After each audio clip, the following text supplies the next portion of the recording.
Welcome to the Back to Me podcast, where we help multicultural incoming freshman women and men manage their entire college experience throughout post-graduation to successfully transition into entrepreneurship and corporate workspaces as new hires.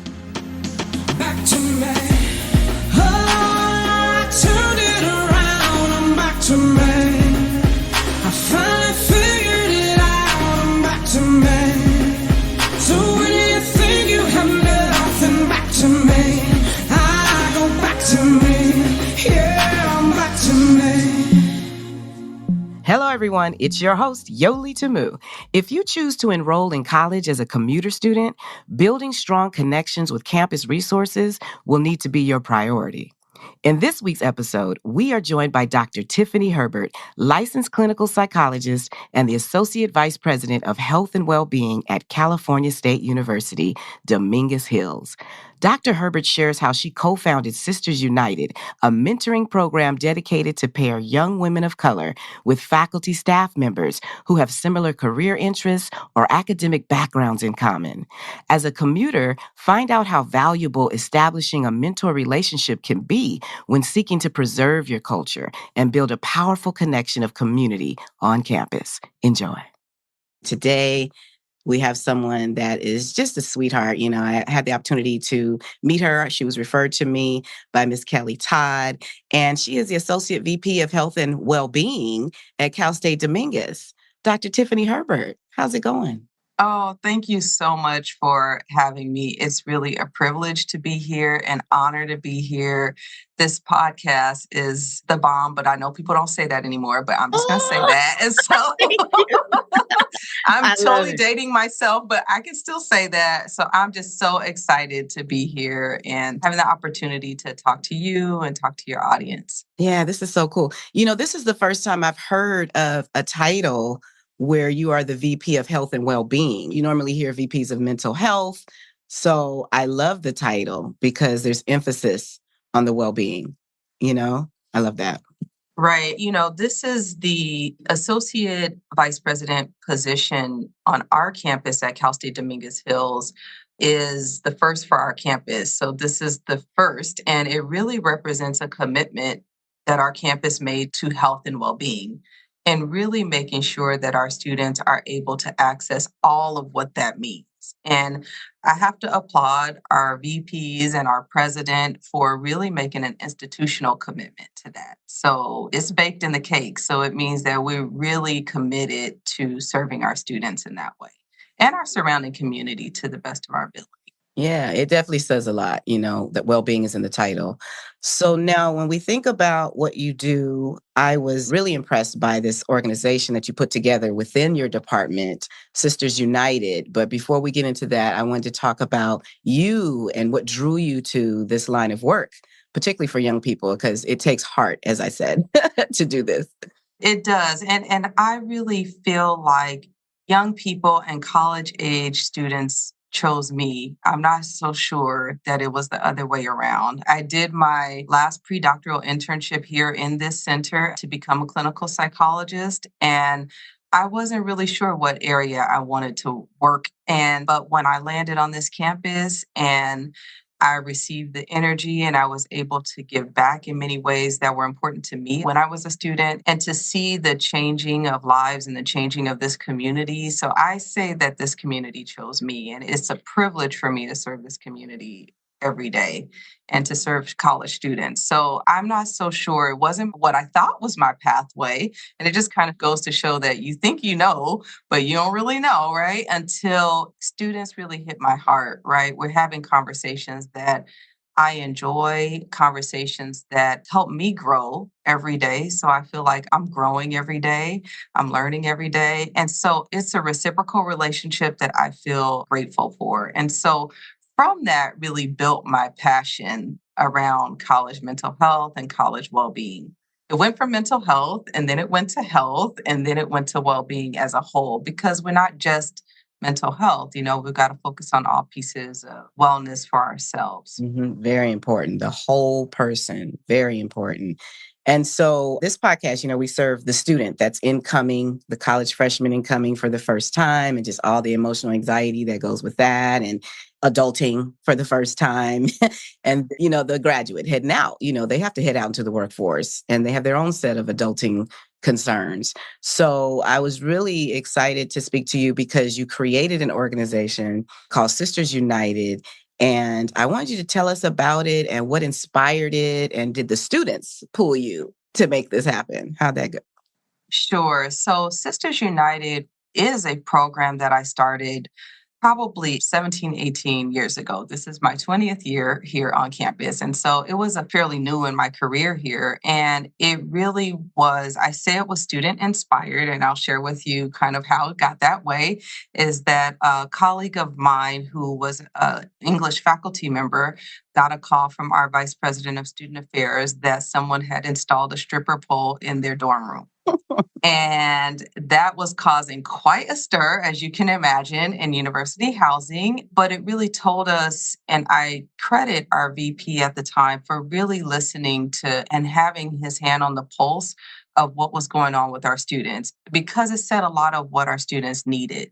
And it said a lot about adapting to this university, what it means to, want to still have a turn up, but not quite in this environment, right? And so thinking about how you navigate that. And he came to us and really asked, what can we do to support young women, young Black women in particular? Because at that time, our campus was 33% Black students, primarily about 70 to 80% of which were women. And so we started to think about just the basics of what you need to make it in college. And so, I'm a first generation college student, as many of our students are. And so there's no roadmap. There's a handbook, but do you really understand what it means? And so what we thought Sisters United would be was an opportunity to not just provide the basic information, but to pair you with a mentor so that you could ask the questions that you can't ask maybe your family or other people, or the questions that you think you feel a little fearful about asking. And so the program really focused on pairing faculty and staff, Black faculty and staff, with students, and then helping them to build a relationship, meeting together as a group, going on outings or excursions together. But the ultimate goal was really to build a community, to make life easier for these students. And so clearly you walked in a room, you didn't know what the heck to do, but you knew it was the right room to be in. Someone's got to help you navigate the room. And this was our opportunity to do that before the student fails. And so this is what Sisters United really seeks to do. We are having quite a reboot now because post-COVID, things look a lot different, and how do we integrate virtual or Zoom or other technology to make that happen to reach lots of other students. So that's our goal for the upcoming year. It's really powerful because when you had told me about it and you said that you're not just a student organization, you're actually seeking out mentors that they don't necessarily have to go find, they're there. Right. That is very unique. Right. I think colleges place a lot of onus on students to know things that they just don't know. How will you know? And then I think students themselves feel like, I got to college, I should know all of this stuff. And that's all a myth. It's not true. The reality is that it is my job to come to work every day and to help you learn, whether it's about whatever you're studying, your major is, or it's about navigating the university.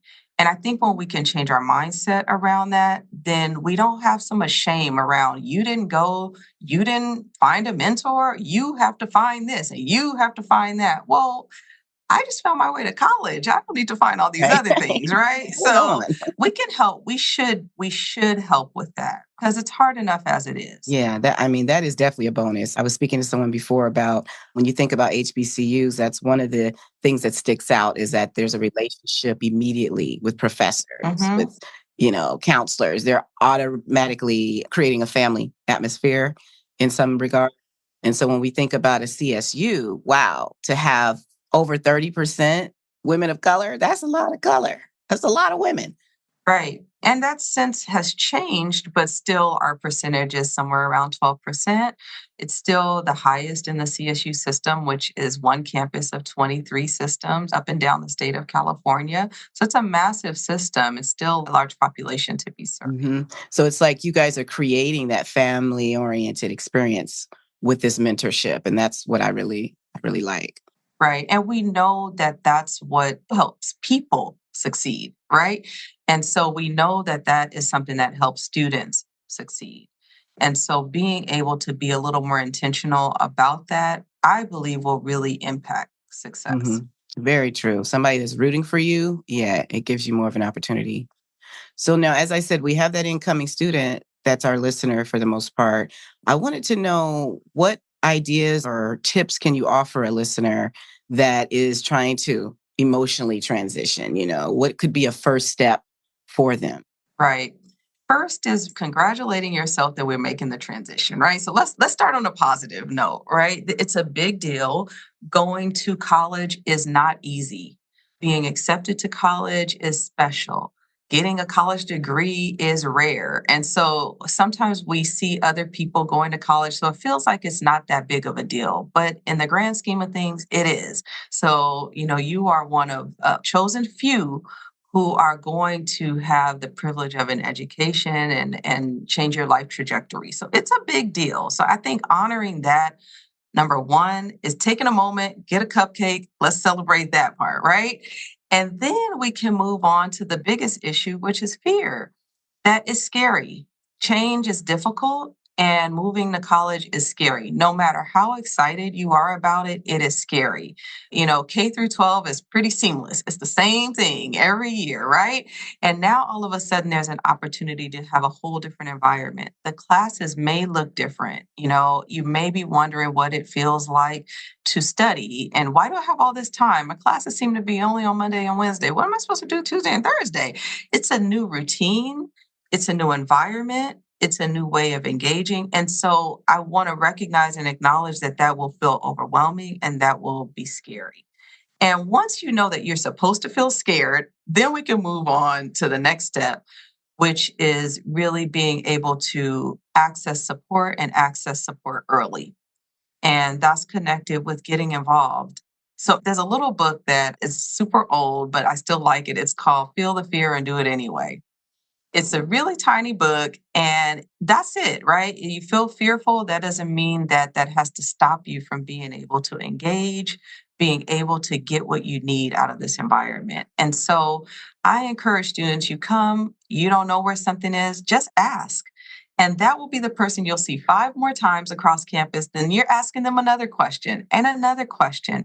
And now all of a sudden, you didn't even realize that you built your support system. And so I can give you a number of things around, which I won't, but I can give you a number of things around coping skills and this and this and this and this. But when we're talking about fear and anxiety and feeling overwhelmed, that's the fundamental feeling and excitement. Those are the fundamental feelings that spark, can you really implement coping skills? Can you find your resources?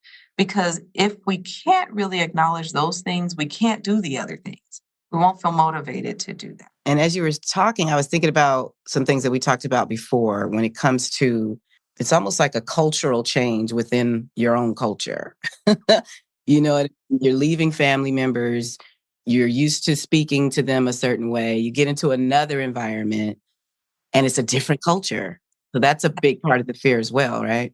That's right. And how do I know how to do that right? Sometimes I get students and I'm a mom of a 10-year-old, so I can tolerate some of this, but I get students who talk to me like they text. And I used to be, this is where students have taught me. I used to be so irritable because I'm like, you have to spell out YOU, not just put you, right? And I was feeling super old, like, and I was really irritable about that until I started to realize this is something where, okay, I don't know that I can adapt, but we can have a conversation around how that might impact these students in this particular environment. It was an opportunity point, an opportunity for us to talk about how that doesn't land here in college as much. So that's just a side example. But I think understanding that one's family may not always know what it's like to be a college student. When I started college, my grandma was like, "Are you coming to dinner on Sunday?" Which I did for every Sunday, but it was more difficult. And what are you doing on Wednesday? I don't think you have anything on Wednesday. So a lot of questioning about the scheduling. And I used to be really irritable because I was like, why you keep asking me this? I'm in college, right? Until a lot of time had gone by before I realized that my family didn't always understand what that meant to be in college, how much time it takes to study, how I'm needing to go talk to my professors. And then I realized that it was now my job to start to educate them about what college life was like and what being successful in college was like. But I had to get it first myself. And so I think trying to preserve a lot of what is in our culture and our success structures is really important. Like, I don't want people to feel like they have to come to college and leave themselves. A part of what you've grown to be is what makes you special. It's what makes you unique. And it's what we want you to bring to the college environment. And that's what makes our culture wonderful. And so it's not about leaving yourself behind in all of its rawness, even if that's the case, right? It's not about that. It's about taking that, reflecting on that, and then also adding some other things to it that make you successful in this environment. Because I think that the conflict comes, I'll take a leap and say depression and sadness come when you try to forget all of who you were to try to be someone else. To be something else. That's right. It's unnecessary. Yep.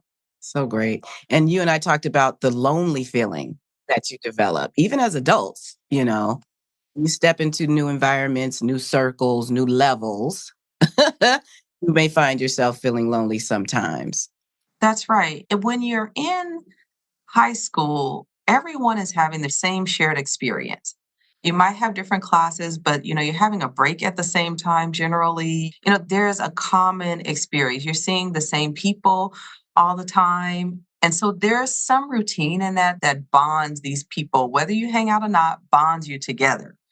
And the loneliness really comes from the fact that, we have about 13,000 students and they're all going in a different direction.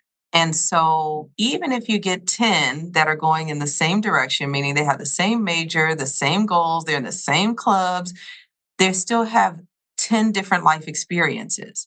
So someone needs to get home to care for their child, someone needs to get home to care for their parent, someone's in the dorm, and someone else is doing something different. So the experiences are so unique. And so sometimes it can feel very lonely. And I'll go even further to say that lonely can sometimes feel like people don't understand me. Yep. I should get it. I should be better. Right. Adjusted Right. by now, all of those things. Right. And then that's where you're right. And that's where the shoulds come. And, the shoulds are so detrimental because I should be, more like you, or I should be studying, this way. I admit I'm a procrastinator. Yes, I got a PhD somehow with being a procrastinator. And for a long time, I was told you should do this early. You should write your papers early, or you should. And there were times when I was able to achieve that. But for a long time, I felt a lot of shame about the fact that I work better in the last week of the thing. For some things, not all things, you can't do that, which I learned. But I had to come to really reconcile that when it comes to writing, I can work better a little bit later. When it comes to math, I've got to start a little bit more ahead of time to know myself. But that came over time. But the shoulds really impacted the way I thought about my own study habits and what that meant for success.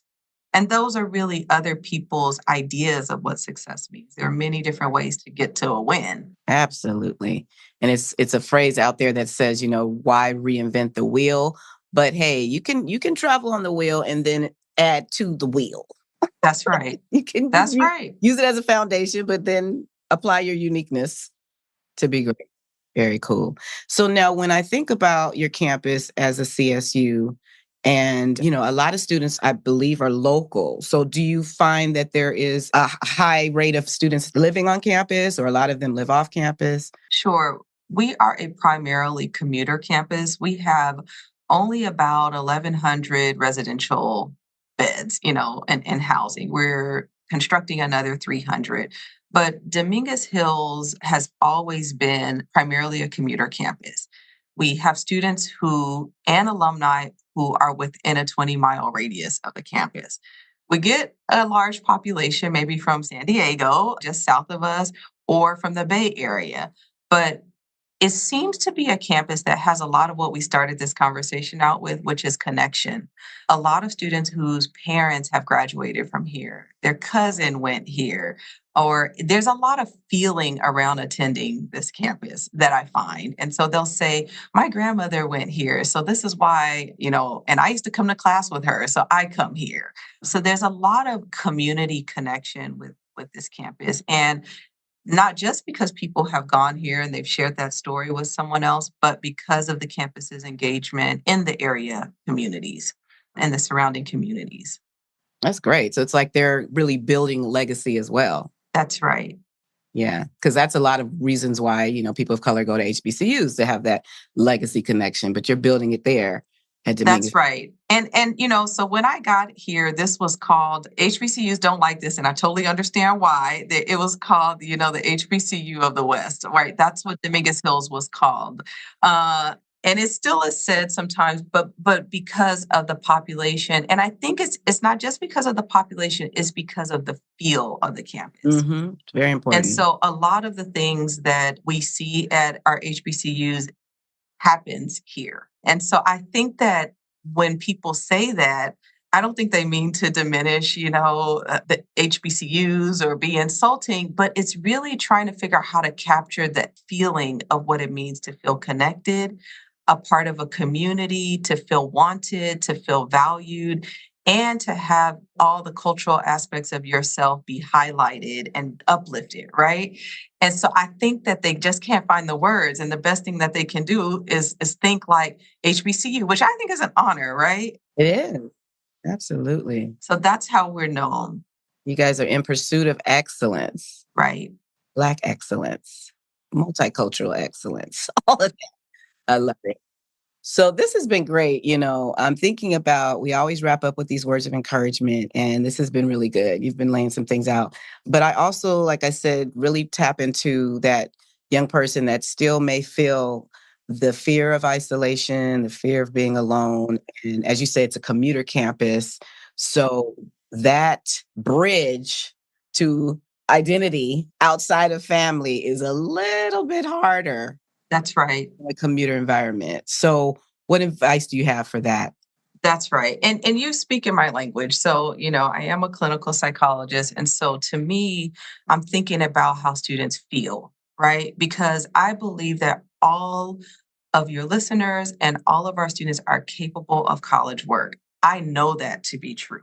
So if you got through high school, or you even got through high school with some hiccups, you are still capable of college work. And so it's not about the work part. Our feelings sometimes get in the way of being able to do that. And so back again to fear. Also, what I'm seeing a lot of is students who are really hard on themselves.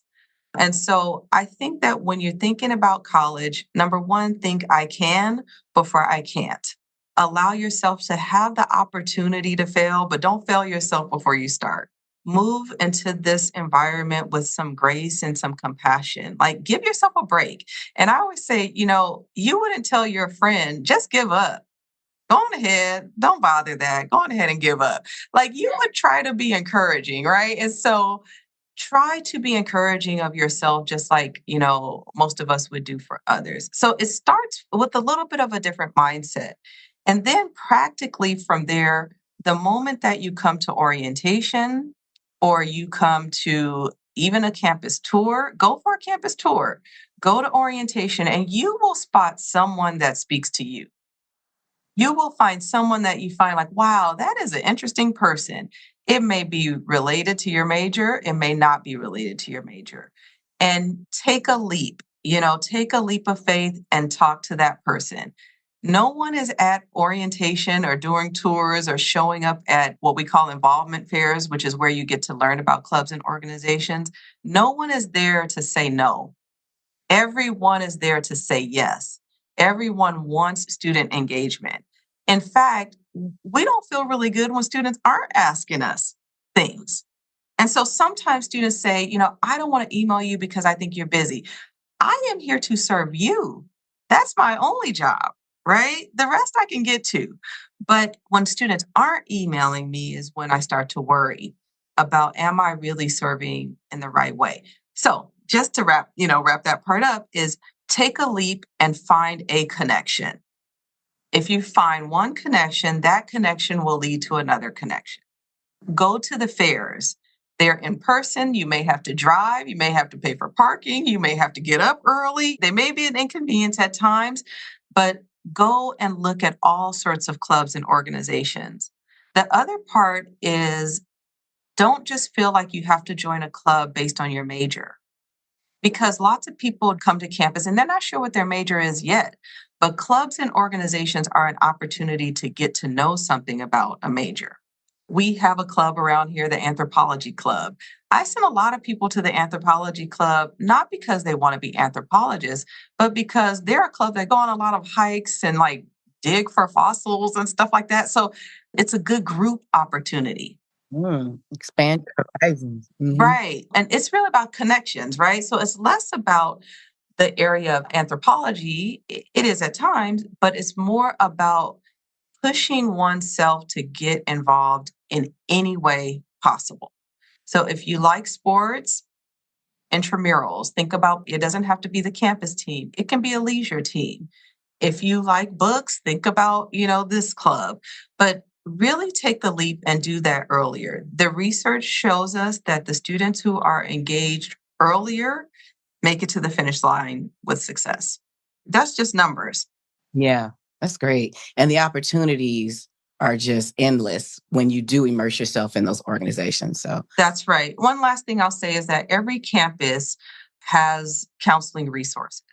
And I think that that's a highly utilized area on our campus. And I encourage students to know about them and know about your health services and your counseling services, because that's the area where you can meet with someone one-on-one and really talk this through. That person is based on campus.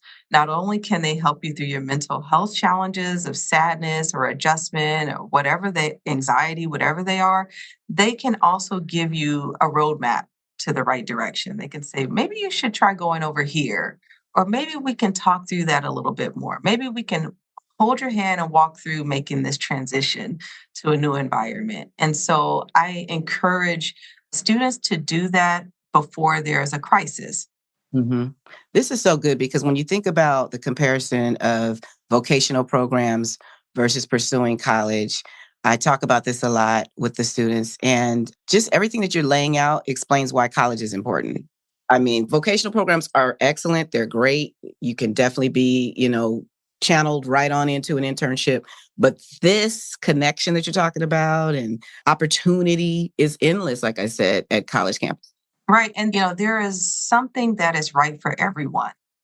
Right. And so if you have a vocational pathway that you feel like, I know this is what I want, have an air conditioning and plumbing sort of business, or this is this is my love, then do what your heart leads you to do.